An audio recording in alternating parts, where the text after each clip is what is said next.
Hello, and welcome to It's Already In You podcast. We are your hosts, Liz and Janine, nutrition and movement experts, mothers and business owners, obsessed with helping you quiet the noise of diet culture.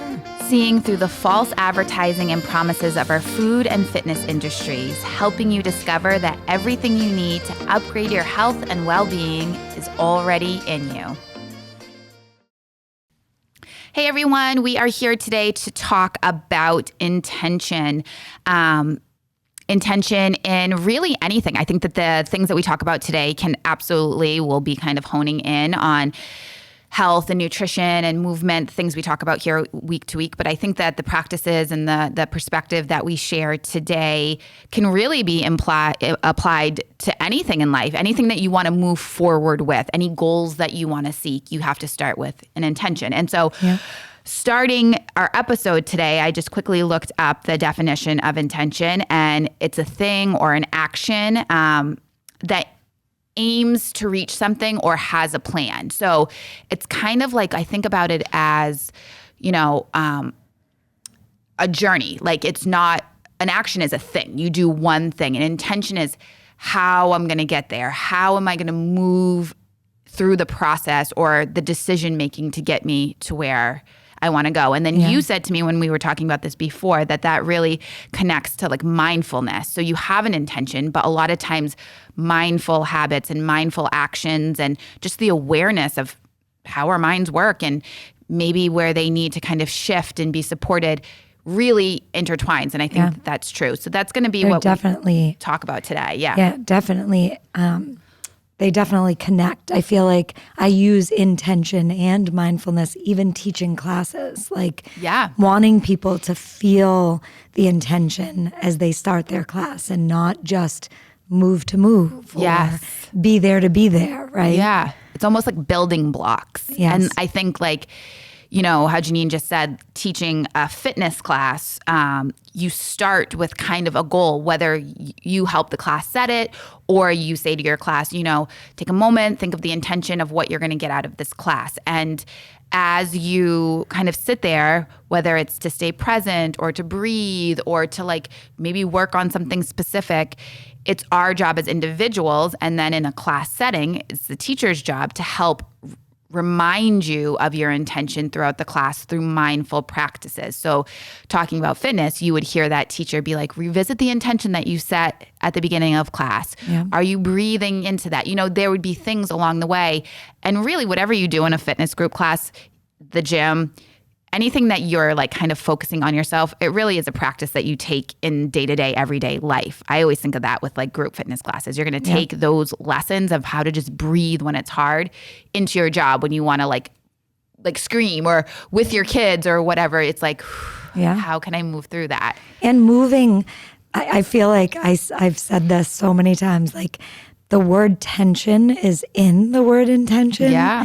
And if you think about that, right? If you I'll say to my class, if you think about activating the muscle before you do the movement, right? There's going to be so much more intent and result from that. Same thing if you use that word in a practice or in, as a verb rather than in thinking about a muscle. But if you just say if you put some intent into what you're about to practice or what you're about to do, then it gives you that feedback, right? And it's just such a different way to approach something with meaning rather than just approaching it. Yeah, it gives it more purpose. And so when you have that purpose or when you have more of kind of a self-conversation that you kind of have to have when you set an intention. Why am I doing this? What does it mean to me? Why is this important to me?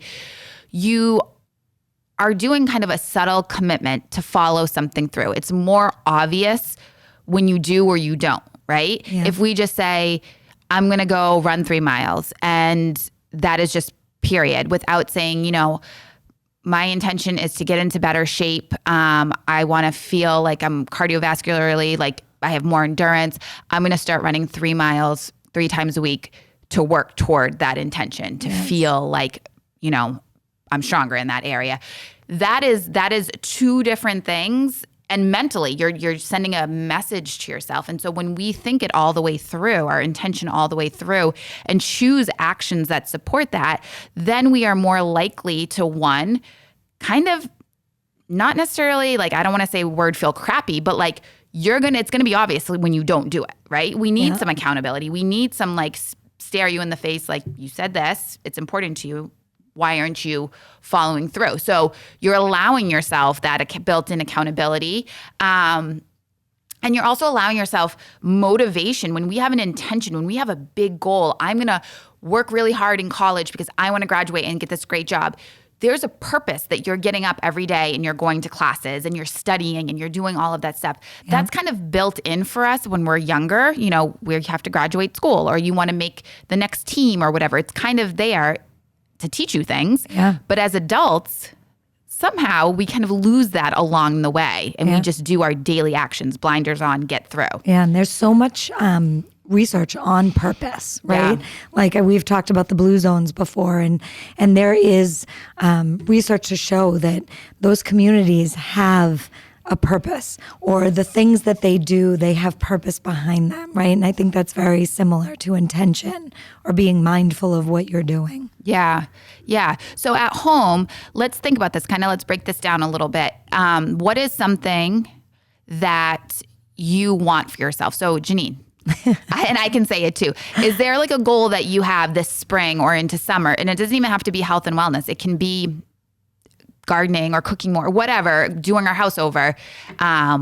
Is there anything that rings to you that you have for yourself? I mean, well, not connected to wellness? No. Yes. Or it could be connected to wellness. Yes. Right? Like I definitely want to get out more in nature, make sure that I am blocking time off in my day to be outside, to be in the sun, to have space alone with myself, to not have to think about work, to not have to worry about anybody in the family, to not have to think about anything that,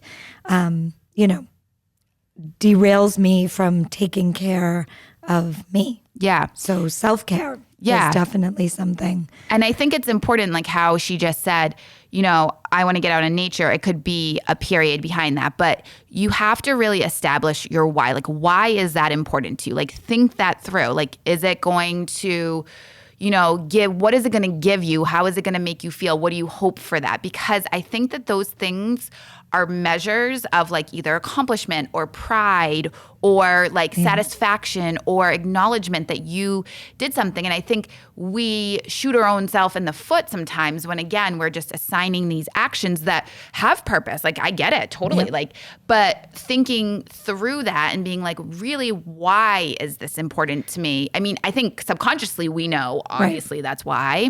But even like simplifying it to the point where like, I just need to decrease stress in my life every day, right?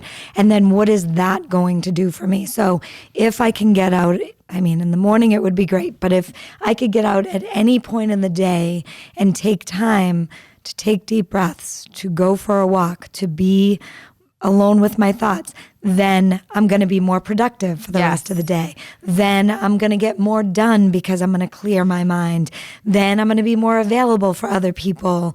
So like, there's the simplifying it, and then the then seeing what the domino effect of doing that one thing and what that intention was and what it's going to spiral into for the rest of my day. Yeah. Right? And then when you notice those things happening, it reinforces the action. You're like, oh my God, I am so much less stressed and I feel like I have space, or I'm getting these really great creative thoughts.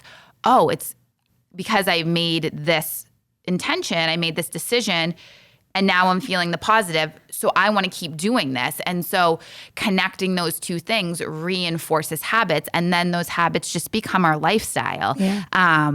So for me, anytime that I have wanted something, like I am just like, I want to do a room over in my house, or I want a garden, or I want to get outside and walk every day or stretch every night or whatever.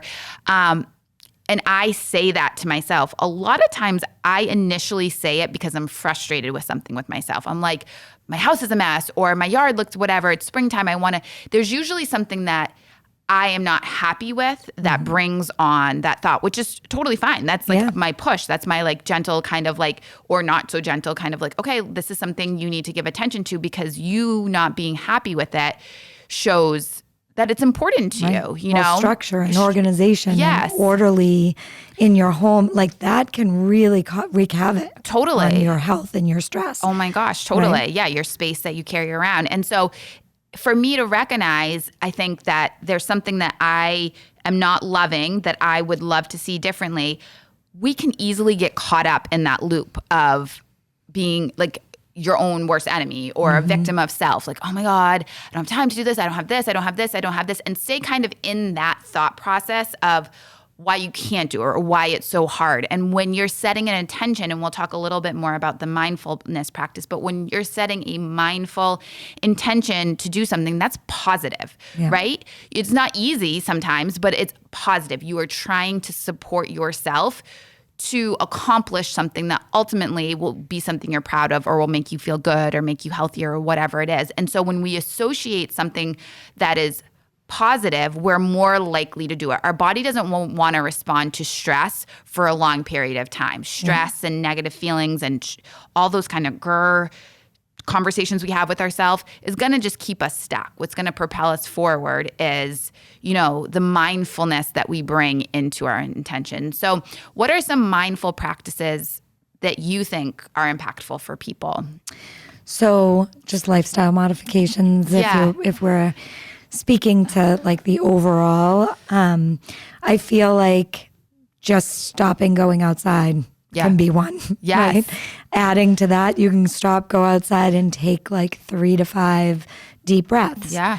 I saw you posted the box breathing the other day. Yes. So talk about that a little bit, because so there's I think that's great. So many different breathing techniques are unique to each person, but it basically calms down your system. So when we tend to get stressed or overwhelmed, we're breathing heavy in our chest and our throat. We don't really bring our breath down toward our belly. And so sometimes can't catch our breath. We're holding our breath. I see it a lot in fitness. It's like when people, you know, you're guiding someone through an exercise, and when it gets really hard, they hold their breath. They tense up just to get through. And to tell them to breathe, in fact, is going to give them more strength and more access to their muscles and to make them feel stronger. And that applies in day-to-day life. And so taking a moment, stepping back, focusing on breathing, whether it's just grounding your breath, or specifically I like box breathing, which is you inhale for 4, you hold your breath for 4, you exhale for 4, you hold your breath for 4. So it sends kind of a rhythmic pattern into your body. And that really works well, regardless if, you know, anxiety or stress or just kind of feeling a little bit off. Your center, everything we need is already in us. Our center, our breathing, all of that stuff is really like our root, right? So when that gets thrown off, it's hard to it's almost like playing catch up, or there's like a detachment. So yes. The only natural way to decrease your cortisol level too is breathing. And breathing techniques. And I recently read, or it was a while ago now, read a study about longer exhales. So you can also do patterns like inhale for 3, hold for 4, exhale for 6, or something like that. And in that type of breathing pattern, you're exhaling a little bit longer, and it actually has been shown to decrease your heart rate, to improve your sympathetic response and get you out of that parasympathetic place. So when you're feeling, this is really good too for like if you're just stressed out and you're, you know, driving from place to place or on your way to work or on your way home from work, and you're feeling that anxious feeling or that angst feeling, great time to use breathing techniques to try and bring those cortisol levels down a little bit. It's so funny, like over the years, like I definitely have practiced breathing when I'm in a moment, but now I just kind of, like you said, driving, like I'll just be sitting there, or I'll be even like watching TV, and I'll just go through a couple cycles of like breath work, because why not? Because I know it feels good for my body. I feel like I'm expanding and creating space inside. I always visualize where I'm breathing into, whether it's breathing around my heart or to the base of my belly. Like there's a visualization that's going on. And I know some people use like sounds like waves or like kind of white noise with their breathing, kind of a meditation style. Yeah. One of my favorite things with mindfulness, and I know that it's also one of yours because you have a published journal, is writing down, your intention, writing down your why, your goals, and then how you're going to get there. And it's going to change as you move through the process, as you move through the journey, whatever you want to call it. It's going to ebb and flow. It's going to change. But having that written is going to be something that will help kind of put it out of your brain, down on paper, and see it for like, is this actually doable? Is my plan it's kind of a helpful organization of all these thoughts and emotions, because remember, a lot of times change comes from a place that doesn't feel good. Yeah. So if it doesn't feel good and it's all in our head, how are we really kind of putting it into a real approachable kind of plan forward? So writing down your journal, a journal in your phone, whatever. I would love to say don't use your phone, get a pen and paper, a pretty place to write. There is something to be said about writing. 100%. Yeah. Like it's almost the release out of you into the paper, right? Totally. And it's funny that you brought up the journal. We have a guest coming on next week in a few episodes, and he is a psychology of happiness expert. And one of the things that he said that he speaks to a lot when he does presenting is teaching people to journal, because there is so much research on, putting it down on paper and setting intentions, and what happens when you're actually telling your brain that you're going to do this, how much more effective it becomes by writing it down, right? Yeah. I feel like there's so many things mindfully that we don't even realize that we do on a day-to-day basis. And it can be things that are not necessarily what you think. I'm putting my quotes up, my air quotes, necessarily what might be textbook mindful practices, right? But like, I was just thinking when you were saying breathing in the car, like some days I want to sit in silence in the car. Yeah. And that is what I need, right? So it's like finding what you need. Some days it's like putting on the R&B and like bebopping and just singing songs, and that makes you feel like you're releasing the tension and the stress and the wherever you're going. I was just speaking to someone the other day, and we both like started laughing because we pull into our driveway and we sit in the car for like 10 minutes. Yes. Right? With the heated seats. Oh my God. If you have them.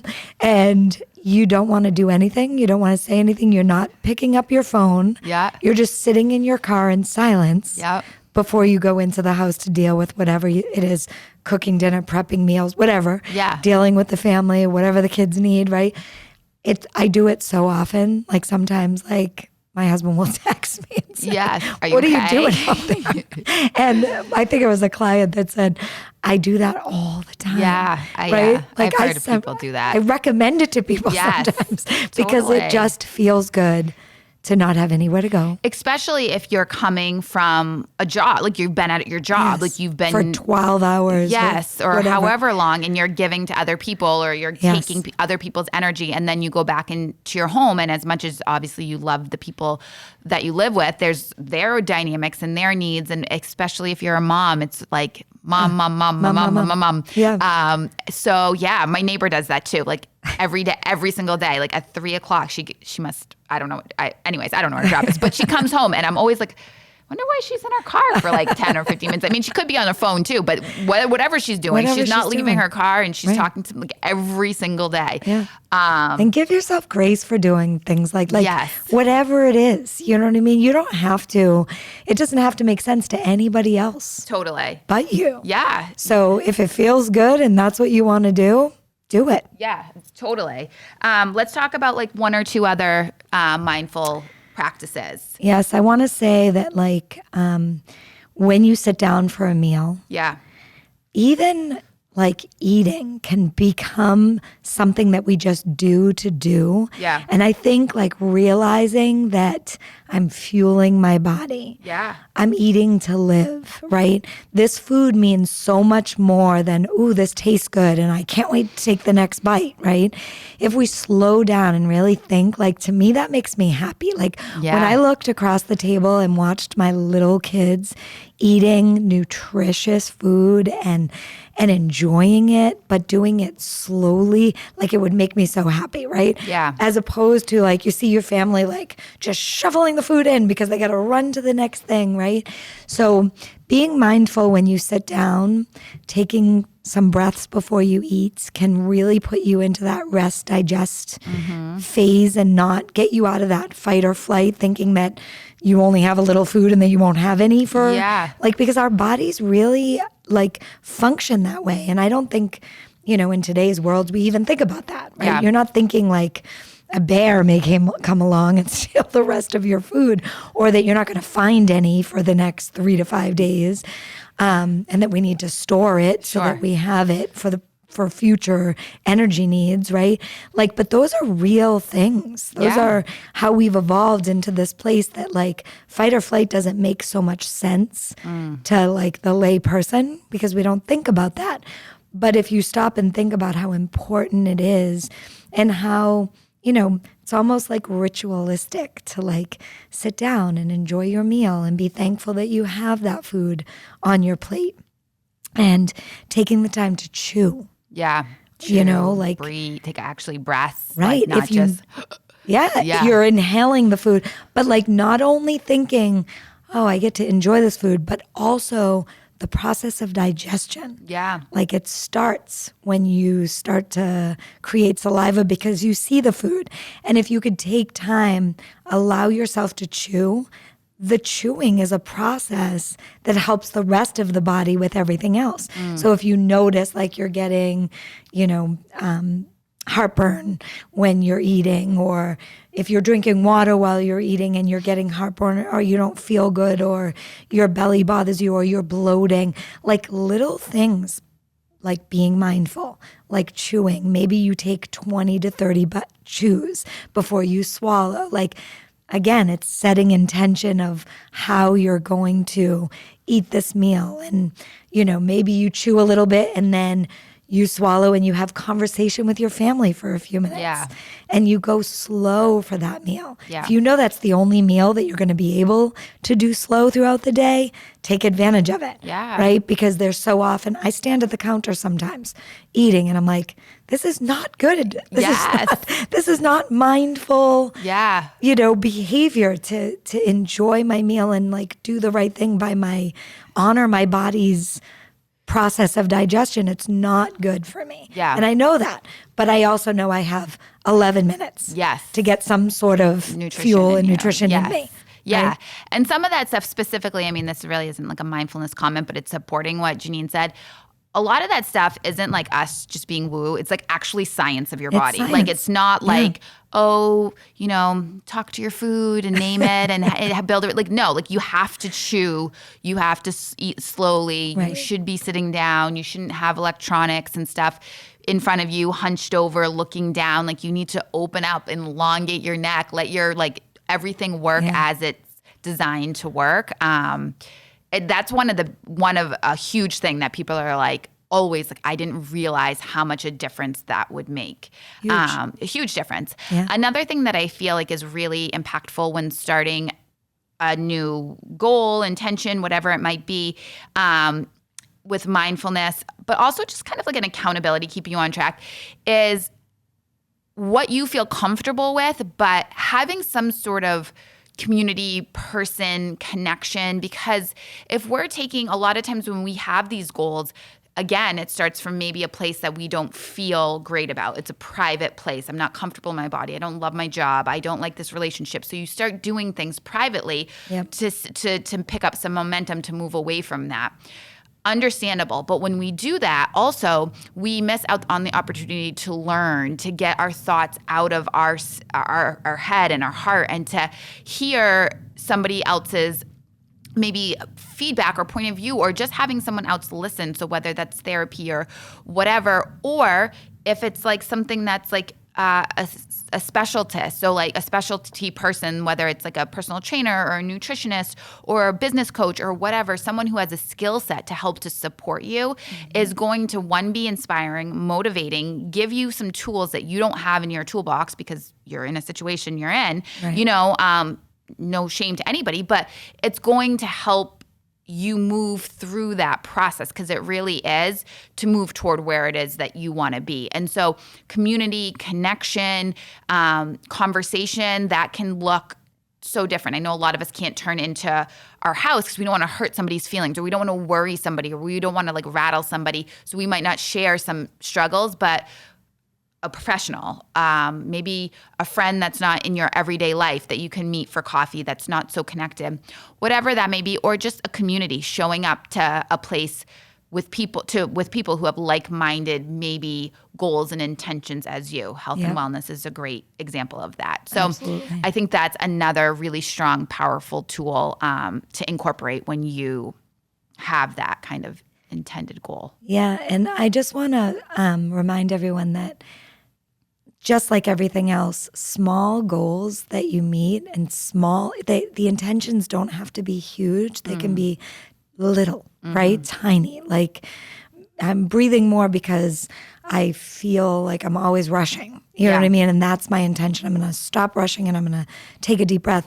Like, as simple as that. And get excited about those wins and those small changes, right? Like, if you just start hydrating more and your body just starts feeling better because you're hydrating more, that is going to translate into so many other improvements in your body. Yeah. Like, it's we don't think about how one little thing, one little result or goal met can change so many other things, 100%, right? yeah. Like, just like we said, slowing down and chewing could change your body's digestion process and ability, and the what is the word I'm looking for? When you improve something, just the improvement of that, the ability of that digestion system to do what it needs to do, right? So if you can, if you can just get that one win, it will translate into so many other wins. So take it and be happy and excited about it. And don't put so much pressure on yourself, because I feel like setting intentions and being more mindful can change way more than just that small little goal that you had. Totally. To go for a walk. Yeah. And it can change more than punishing yourself into change. Yes. I'm so mad at myself, I'm going to punish myself into like these like strict regimen things, because again, our body's not going to sustain that. It's not going to feel good. And at the end of the day, it's not going to ultimately make you feel like full or whole or happy or whatever. And so then really, what's the point? Because then you'll slip back into the cycle of binge eating or lying on the couch or being unhappy in your job, whatever that might be. So give the credit where, kind of credit is due, in those small, consistent steps that keep making you feel better, keep making you feel good, keep moving you toward the progress, and allow that time to happen. Yeah, because everything you need to improve your health and well-being is already in you. Yes. Yeah. This was a feel-good episode. I like it. Now I feel motivated to set an intention after we get off of some sort. Yes. I'm sure I have many. Leaving you remembering that your body is powerful. Yeah. It can heal itself if you do all the right things, lead yourself in the right direction, then you could make so much change just starting with little tiny steps. Yeah, absolutely. This one felt good. Yes, it did. Thank you guys for listening. We'll see you guys back here soon. Bye, guys. Bye.